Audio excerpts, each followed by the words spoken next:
cancelar os vistos americanos dos ministros do Supremo.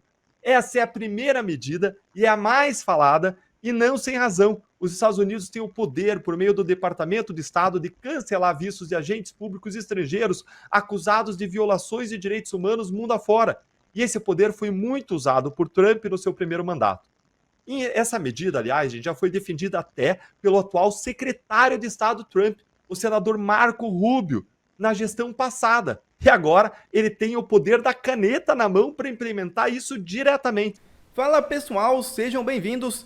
Começando mais um vídeo recheado de informações importantíssimas. Mas antes, inscreva-se agora mesmo no canal, deixe o seu like e compartilhe esse vídeo com o máximo de pessoas. Assim você vai estar me ajudando demais. Giro na tela e notícias a seguir.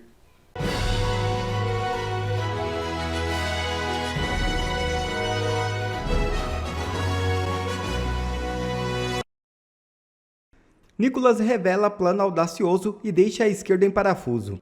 O deputado Nicolas Ferreira acaba de deixar a esquerda em completo desespero. Direto dos Estados Unidos, o parlamentar foi indagado sobre a PEC que poderá mudar a idade mínima para concorrer à presidência da República e ao Senado Federal, passando de 35 anos para 30 anos, o que deixaria Nicolas em condições de disputar o pleito, já que estará com 30 anos em 2026. Veja o vídeo.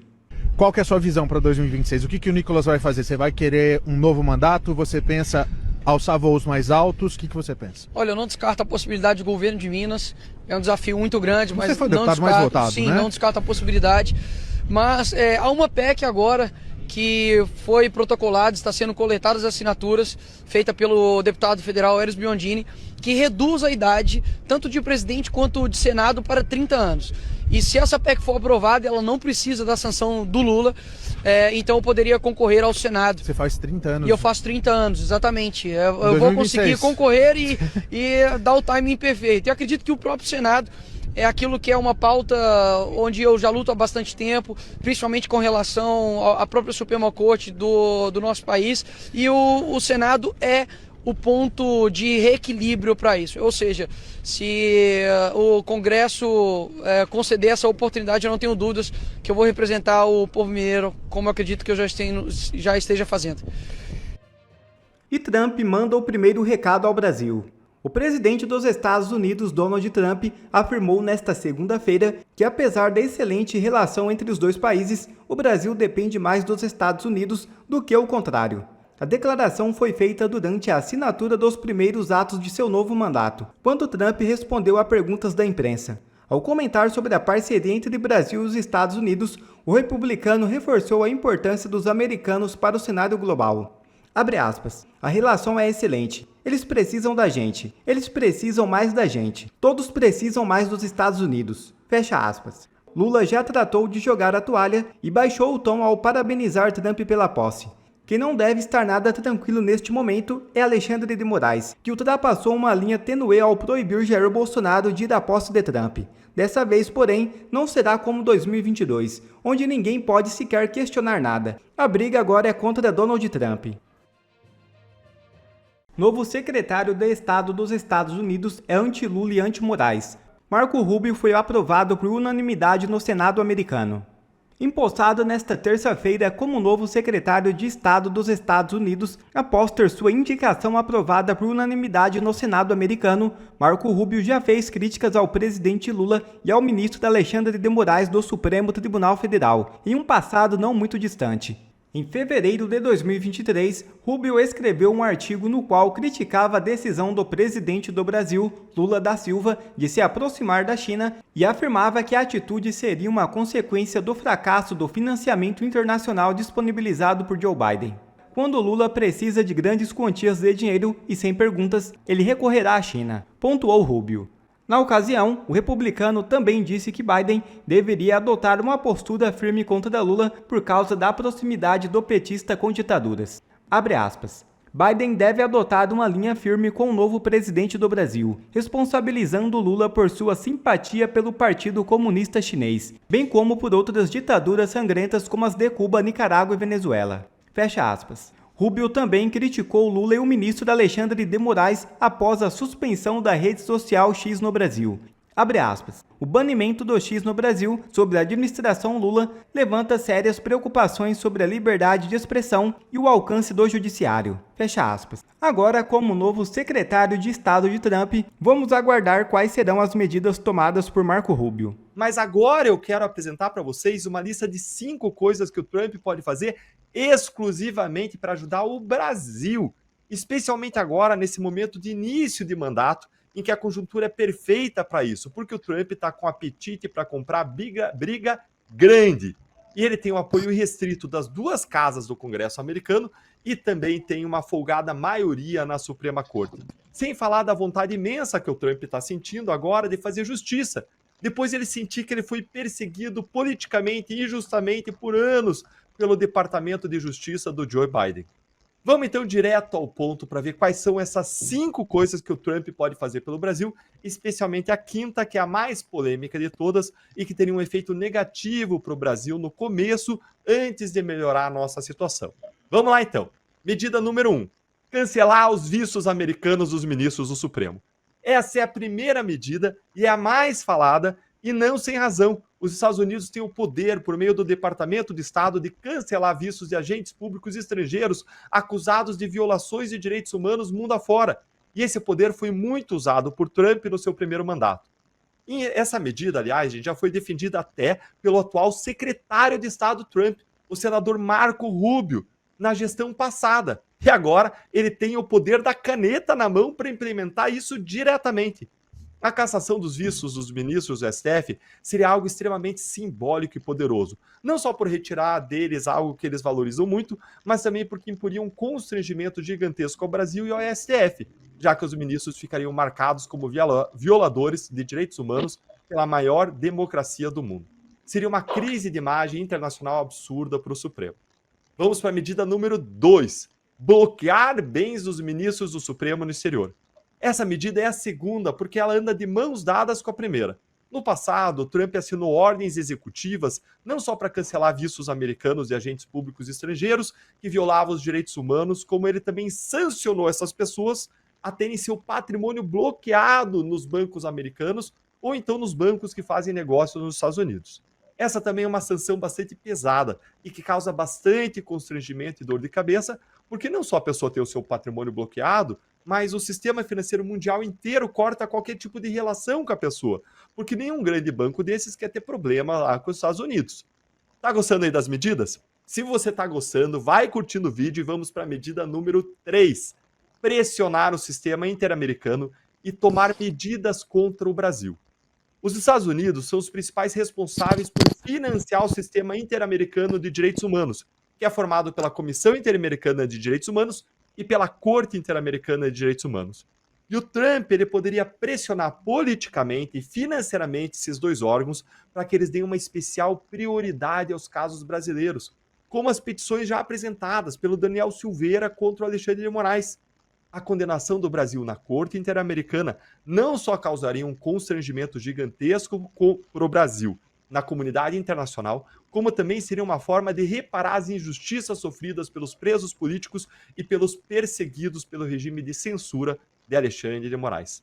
Vamos à medida número 4, e se está gostando, curte o vídeo. Cortar o financiamento americano para iniciativas pró-censura. É isso aí. O Trump pode ainda mandar cortar todo tipo de financiamento do governo americano em dólares para iniciativas pró-censura aqui no Brasil, como o aporte de dinheiro americano a ONGs pró-censura, o corte do financiamento de pesquisas pró-censura, o corte de parcerias entre universidades americanas e brasileiras e iniciativas voltadas para a censura e o silenciamento da direita também, né, que acontece, a desmobilização das parcerias entre órgãos públicos americanos e aqueles brasileiros, como o TSE, que buscam censurar os críticos, e isso é algo que o Trump já se comprometeu a fazer logo depois da sua eleição e vai ter um impacto gigantesco no ecossistema da censura brasileira, que vai perder a sua mamatinha. E agora eu vou te dizer a última medida, que é a mais polêmica, e curte aí para mais gente ter esperança com esses ventos de mudança que estão soprando lá do norte. Medida número 5. Impor tarifas comerciais na importação de produtos do Brasil como uma forma de punição. Essa última medida é com certeza a mais pesada e a mais polêmica, porque no início ela não vai ajudar o Brasil. ela vai prejudicar e muito o Brasil. Afinal, os Estados Unidos são o segundo maior parceiro comercial do Brasil, só fica atrás da China, com mais de 40 bilhões de dólares em exportações só no ano passado. Mas pessoas próximas a Trump já disseram ao Wall Street Journal, um dos maiores jornais americanos, que o Trump está estudando impor tarifas pesadas ao Brasil se a perseguição política à direita e a Bolsonaro não parar. Isso, com certeza, teria um efeito prejudicial gigantesco para a nossa economia e faria os setores impactados pelas tarifas se revoltarem com o governo Lula por deixar a situação chegar a esse ponto em que chegou. Sem falar na revolta da população, com aumento de preços. Isso acarretaria ainda uma perda de empregos, perda de renda, o que forçaria o governo e o STF a darem vários passos para trás nos seus abusos, já que o golpe, a popularidade dessas instituições aí seria imenso. Muito maior do que a tal da polêmica do Pix. E agora eu quero ouvir a sua opinião para fechar. Qual dessas medidas você acha que é a mais importante e impactante de todas? Conta aí pra gente nos comentários, a gente quer ouvir você. Não demorou nem 24 horas e nós já temos a primeira grave consequência da política e do posicionamento de Donald Trump aqui no Brasil. É sério. Embora nenhum decreto sobre o Brasil tenha sido oficialmente assinado, a verdade é que nós já sofremos aqui no nosso país uma grave consequência desse novo mandato do Donald Trump. Donald Trump está causando uma epidemia no Brasil. Mas essa epidemia ela é muito localizada, ela acontece apenas dentro da extrema imprensa. E é uma doença muito séria, algo que só existia no jornalismo dos Estados Unidos, agora também está vendo o seu crescimento exponencial aqui no Brasil.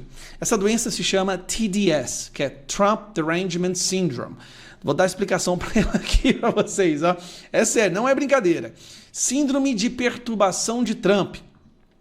É um termo pejorativo, geralmente para críticas ou reações negativas ao presidente Donald Trump, que são percebidas como irracionais e têm pouca consideração pelas posições políticas reais de Trump ou ações empreendidas por sua administração. O termo tem sido usado principalmente por apoiadores de Trump para desacreditar as críticas a ele, como uma forma de reformular a discussão, sugerindo que seus oponentes são incapazes de perceber o mundo com precisão. Alguns jornalistas têm usado o termo para pedir moderação ao julgar as declarações de ação de Trump. Apesar do uso de termos síndrome se gerir uma condição médica, esse não é um diagnóstico médico oficial. É sim, é o diagnóstico médico oficial do povo que fica histérico. O jornalismo que não consegue falar de Trump sem sofrer uma histeria ideológica. Você está achando que eu estou exagerando? Então vamos lá. Olha-se que isso não é um caso de Trump Derangement Syndrome no seu mais alto grau. Ainda bem que estava o Demétrio lá para falar um pouquinho da verdade, né? Mas já tá dando. Eu tô vendo a hora desse Demétrio ser ou cair no inquérito das fake news do Alexandre de Moraes ou ser demitido da Globo. Eu não vi, a Flávia disse que viu. Eu não vi nenhum trecho do discurso de Trump que possa ser definido como um discurso supremacista branco. Eu não vi isso. Eu li com atenção o discurso de posse dele. E não vi esse trecho, eu devo ter perdido isso. Diga, Flávia. Só perdeu se não compreendeu o sentido do texto. Ou seja, ela acabou de chamar o Demétrio de burro. Se perdeu porque não compreendeu. Mas vamos lá, qual que é Agora vocês vão ver um claro exemplo de Trump Derangement Syndrome, ou síndrome de perturbação de Trump. O Demétrio, me parece bastante clara a indicação supremacista. Afinal de contas, quem se beneficia das políticas de diversidade, se não os negros, se não as mulheres, se não os indígenas ou descendentes dos povos originários, se não os hispânicos ou latinos, como o Guga mencionou? Só um detalhe aqui, tá? Trump colocou um número recorde de mulheres no governo, na administração, e a maioria dos latinos votaram no Trump. Só para ficar bem claro aqui, tá? Se não, por exemplo, homens e mulheres... E dentre os candidatos republicanos, né, Trump foi o que mais recebeu voto da população negra. Trans. Obviamente, ela beneficia um grupo, e é o grupo que Donald Trump, historicamente, representa e adula. Engraçado, foram os pobres que votaram no Trump, você sabia disso? Os ricos votaram na Kamala Harris, os pobres votaram no Trump. Inclusive, ganhou o voto das mulheres. Dos homens brancos héteros.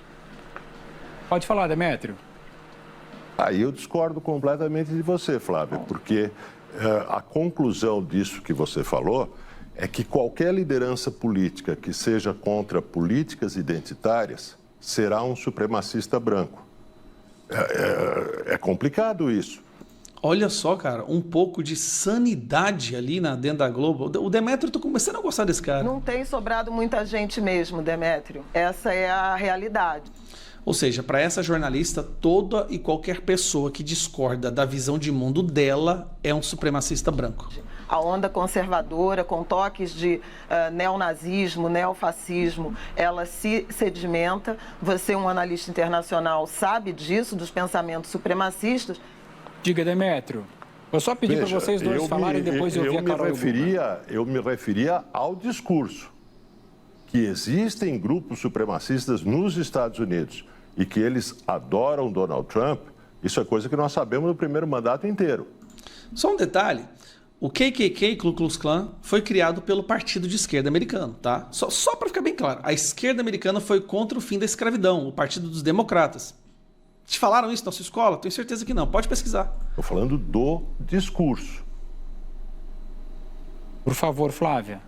Continuo dizendo que sim, eu mantenho minha posição. Eu acho que a interpretação é permitida e foi a interpretação que fiz, que difere da do Demétrio, sem problema nenhum, mas eu discordo. Cara, nós estamos vendo uma situação aqui, e não é só ela, eu estou acompanhado aqui, a Daniela Lima, aí tem aqueles jornalistazinhos de uma figa falando, aqui, olha isso aqui é um claro caso de Trump Derangement Syndrome, olha isso aqui. Colocou a mão sobre o peito, esticou o braço com a palma da mão para baixo. Tá? E esse é um aceno semelhante à saudação de Adolf Hitler.